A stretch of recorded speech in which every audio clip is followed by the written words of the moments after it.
Hello student, आज का हमारा टॉपिक है ह्यूमन जीनोम प्रोजेक्ट, जिसको HGP भी बोला जाता है। ये प्रोजेक्ट था क्या, किसके बारे में था?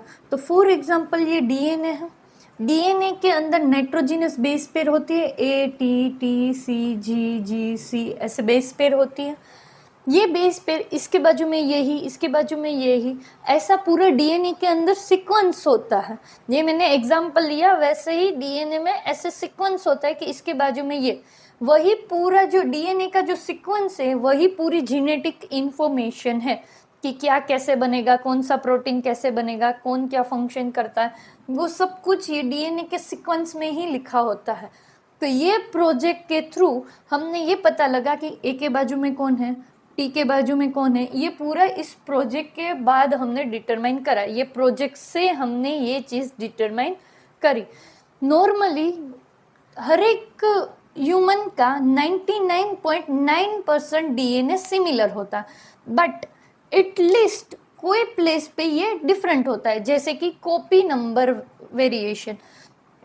ये है, यही का यही वापस रिपीट हो रहा है, यही का यही सीक्वेंस वापस रिपीट हो रहा है, वापस रिपीट हो रहा है। तो सबके अंदर ये रिपीट होने की नंबरिंग क्या हो सकती है, अलग हो सकती है। मतलब थोड़ा सा डीएनए ही अलग है, बाकी 99.9% डीएनए ऑलमोस्ट लोगों का सेम है। और ये प्रोजेक्ट को सीक्वेंसिंग ह्यूमन जीनोम भी कहा जाता है। क्यों? क्योंकि सीक्वेंस हमने इसके बाद ये ऐसा सीक्वेंस इससे ह्यूमन का पूरा डिटरमाइन करा, इसीलिए। और इसको मेगा प्रोजेक्ट भी कहा जाता है। तो अभी तक हमने क्या देखा, ह्यूमन जीनोम प्रोजेक्ट ये एक सीक्वेंसिंग जो डीएनए की है वो डिटरमाइन करने का प्रोजेक्ट था। इस प्रोजेक्ट को मेगा प्रोजेक्ट भी कहा जाता है। और नॉर्मली 99.9% डीएनए ऑलमोस्ट लोगों का सेम होता है, बट एटलीस्ट सम प्लेसेस पे ये सीक्वेंस लोगों में डिफरेंट हो सकते हैं। ओके, नेक्स्ट, ये ह्यूमन जीनोम प्रोजेक्ट जो है, ये प्रोजेक्ट लॉन्च कब हुआ था? 1990 में लॉन्च हुआ था। और ये एक्सपेक्ट करा था कि 13 ईयर चलने वाला है। ये प्रोजेक्ट ख़त्म होने के लिए 13 ईयर्स लगेंगे। ये जो प्रोजेक्ट था उसके अंदर हमने क्या देखा कि ATCG ये जो कोई सीक्वेंस है वो जानने थे, कि इसके बाद क्या है वो सीक्वेंस जानना था, कि पूरा डीएनए जो है उसको डिटरमाइन करना था इस प्रोजेक्ट में। तो पहले तो हमारे पास ये बेस पेयर है वो टोटल कितनी है, 3 × 10⁻⁹। मतलब एक सेल के अंदर न्यूक्लियस है, न्यूक्लियस के अंदर 3 × 10⁻⁹ बेस पेयर है। मतलब ये डीएनए है, उसके अंदर ऐसे 1 2 3 ऐसे 3 × 10⁻⁹ बेस पेयर है। और एक बेस पेयर को सीक्वेंस करने के लिए $US कितने लगते थे? $3 लगते थे। और हमारे पास कितनी बेस पेयर है, एक डीएनए के अंदर, एक सेल का जो डीएनए है टोटल, उसके अंदर 3 × 10⁻⁹ बेस पेयर होती है। तो टोटल कितना खर्चा लगेगा? अप्रोक्स $9 बिलियन जितना खर्चा लगने वाला था। और ये प्रोजेक्ट कितने साल का था? 13 ईयर का प्रोजेक्ट था। डेटा पूरा जान लिया हमने, इतनी सारी ये, इसके बाद ये, इसके बाद ये, ऐसे जान लिया पूरा। फिर प्रॉब्लम आती है, इसको स्टोर कैसे करेंगे? तो एक एग्जाम्पल है कि अगर एक बुक है, वो 1000 पेज की बुक है, और एक पेज पे हम 1000 लेटर्स लिख रहे हैं। मतलब एक पेज है, उस पे 1000 लेटर्स ऐसे लिखो, ऐसे 1000 लेटर लिखो, ठीक है। और जो बुक है वो टोटल 1000 पेज की है, और तुम ऐसे पूरा ये सारे सीक्वेंस ढूंढ ढूंढ के लिखने बैठो, तो टोटल 3300 ऐसी बुक्स चाहिए, ठीक है। और नेक्स्ट चीज कि हाई स्पीड कंप्यूटर डिवाइसेस भी चाहिए।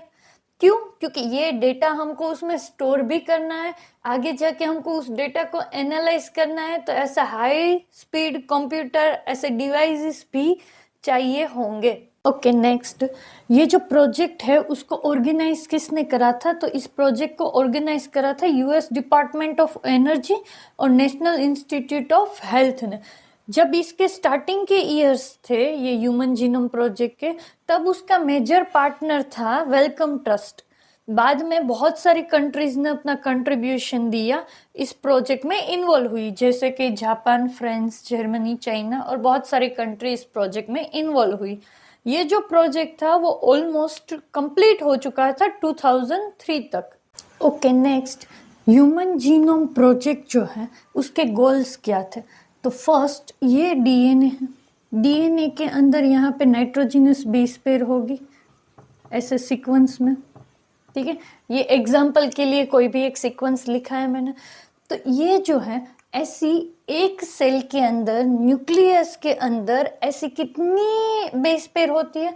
तो अप्रोक्स 3 बिलियन बेस पेयर होती है। तो 3 बिलियन बेस पेयर है तो उसका सीक्वेंस जानना कि सी के बाजू में क्या है, जी के बाजू में क्या है, तो वो सीक्वेंस जानना वो इनका एक गोल था। दूसरा कि ये जो सीक्वेंस है, ठीक है, ये जो सीक्वेंस है डीएनए का जो सेगमेंट है उसका ये जो सीक्वेंस है वो मिलके जीन बनाता है। और एक न्यूक्लियस के अंदर ऐसे टोटल कितने जीन्स होते हैं? अप्रोक्स 20 to 25,000 जीन होते हैं। उनको आइडेंटिफाई करना ये भी एक गोल था। फिर इतना बड़ा डेटा, मतलब 3 बिलियन बेस पेयर का आप सीक्वेंस जान रहे हो, तो इतना बड़ा डेटा जो है उसको स्टोर करना ये भी एक अचीवमेंट थी। अब इतना बड़ा डेटा तुमने स्टोर तो कर लिया, बट आगे जाके ये डेटा तुम इंटरप्रेट कर सको, एनालाइज कर सको, इसीलिए ऐसी टेक्नोलॉजी और डिवाइसेस चाहिए अच्छे जो इतने बड़े डेटा को एनालाइज करने में हेल्प करें।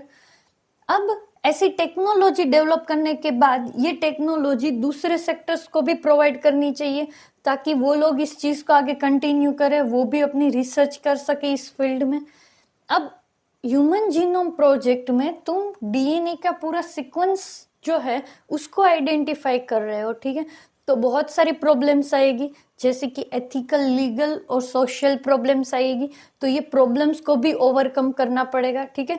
तो ये उसके मेन 6 गोल्स है किसके? ह्यूमन जीनोम प्रोजेक्ट के।